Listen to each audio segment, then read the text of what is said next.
नमस्कार दर्शकों, आप सभी का स्वागत है। दरअसल राम मंदिर में चंदा चोरी को लेकर जो खबरें सामने आई, उसके बाद में जो पॉलिटिकल माहौल था उत्तर प्रदेश का, उसका पारा कहीं ना कहीं हाई होता हुआ दिखाई पड़ा। अखिलेश यादव ने जब ट्वीट किया था पहली दफ़ा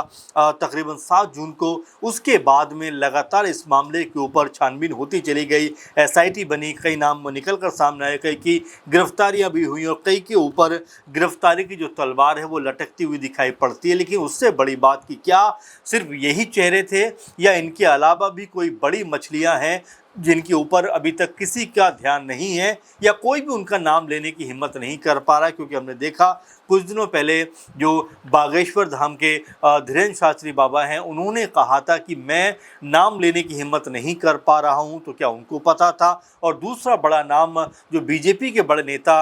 हैं और कुल मिलाकर कहा जा सकता है कि पूर्वांचल में जो ये नेता हैं इनका अच्छा खासा रुतबा भी है, रसूख भी है, और ये नाम है ब्रजभूषण शरण सिंह का, जो पूर्व सांसद हैं बीजेपी के। इन्होंने भी कहा था कि मेरे अंदर वो हिम्मत नहीं है जो मैं सच बोल पाऊं, क्योंकि इसमें कई ऐसे बड़े नाम हैं कि अगर मैं सच बोल दूंगा तो मुझे भी खतरा पैदा हो जाएगा। तो अब इसके बाद सांसद ब्रजभूषण शरण सिंह का एक और बयान इसी तर्ज पे सामने आया, जिसमें वो कहते हुए नजर आते हैं, मुझे जो बोलना है मैं बोल चुका हूं, और जब कोई नहीं बोला था संसार में, मैं उस वक्त बोला था। यानी 4 साल पहले मैंने अपनी आवाज़ को बुलंद किया था। इसलिए मैं आज तक राम जन्मभूमि में दर्शन करने नहीं गया, क्योंकि यहाँ पहले दिन से ही बड़ा जो खेल है वो चल रहा था। और इस तरह के बयान के बाद एक बार फिर ये जो पूरे के पूरी विवाद है, इसमें एक बार फिर से तमाम तरह की जो बयानबाजियां हैं वो शुरू हो सकती है। क्योंकि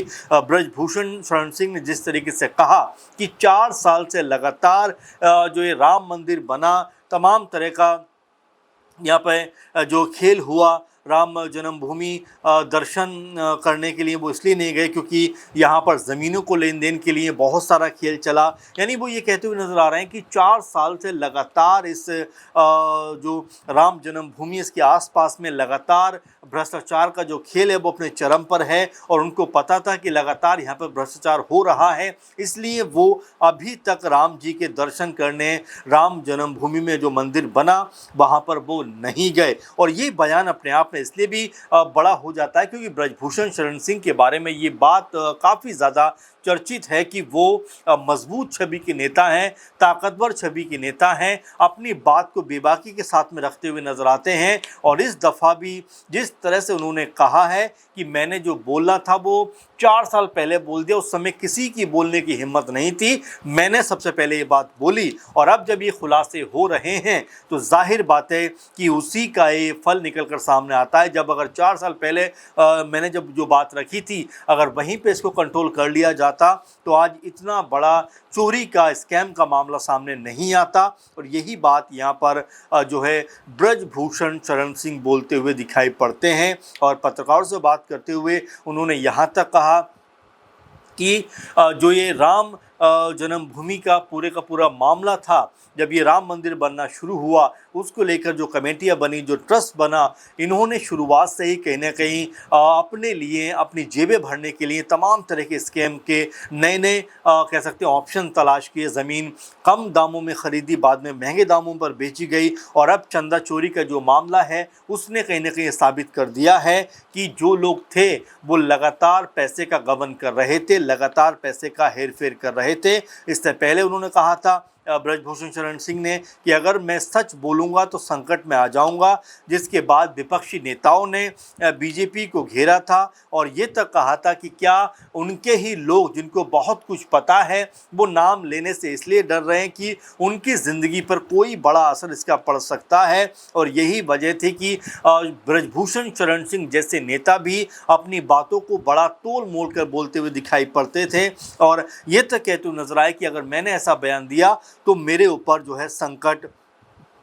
खड़ा हो सकता है। आपको बता दें, अखिलेश यादव के ट्वीट के बाद लगातार इस पूरे मामले के ऊपर हड़कंप मचता हुआ दिखाई पड़ा था। सीसीटीवी फुटेज खंगाले गए, तमाम कर्मचारियों से पूछताछ की गई, एसआईटी बनी और उसमें कई गिरफ्तारियां होती हुई दिखाई पड़ी और जो 8 कर्मचारी गिरफ्तार हुए हैं उनके पास से ये भी कहा जाता है कि 80 लाख से के आसपास जो नकदी बरामद की गई है, आभूषण बरामद किए गए हैं, कई के पास में आलीशान घर भी हैं। यानी जो गबन घोटाला हुआ वो अपने चरम सीमा पर दिखाई पड़ा। जिसके हाथे जो लगा उसने वो गबन किया और यहाँ तक कहा गया कि सीसीटीवी फुटेज में भी कई दफ़ा चोरी करने के जो फुटेज हैं वो सामने आए, लेकिन उसके बावजूद भी जो राम मंदिर ट्रस्ट है उनके जो महासचिव हैं चंपत राय, उन्होंने कोई बड़ा एक्शन नहीं लिया और यहाँ तक कि जो कर्मचारी काम करते थे वो मामूली सैलरी पे काम करते थे, लेकिन उनके घर पे अगर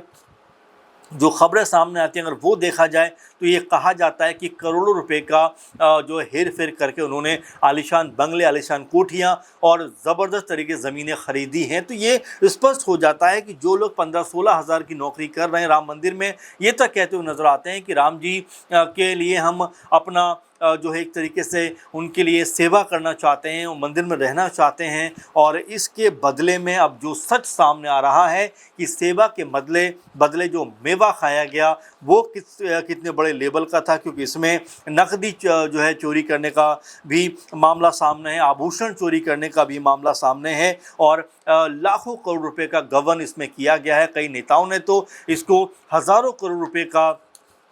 घोटाला करार दिया है कि जो लोग इसमें शामिल थे उन्होंने हज़ारों करोड़ रुपए जो मंदिर में लोगों ने दान किए उस दान को चोरी करके अपने आप को मजबूत किया धन दौलत के मामले में। लेकिन ज़रा सोचिए कि जो लोग राम मंदिर में भगवान का नाम लेकर सेवा करना चाहते थे उन्होंने किस तरह से तमाम जो पूंजी थी, तमाम जो पैसा था, तमाम जो चढ़ावा था उसको अपने हक में करने का जो है प्रयास, न सिर्फ प्रयास किया बल्कि ये तक कहा गया है कि उन्होंने अच्छी खासी कोठियाँ बना ली, ज़मीनें बना ली और तमाम तरह से कह सकते हैं अपने आप को मालामाल कर लिया। अब जिस तरह से ब्रजभूषण एक बार फिर ये बोलते हुए दिखाई पड़ रहे हैं कि मुझे जो बोलना था मैं बोल चुका हूँ और इससे पहले 4 साल पहले भी मैंने बोला था कि भाई बहुत बड़ा इसमें गबन घोटाला चल रहा है, लेकिन मेरी बात पर किसी ने ध्यान नहीं दिया और यही वजह है, ब्रजभूषण कहते हैं कि यही वजह है कि आज तक मैं राम जन्मभूमि में नहीं गया हूँ, यानी राम जी के दर्शन करने नहीं गया हूँ, क्योंकि मुझे पता था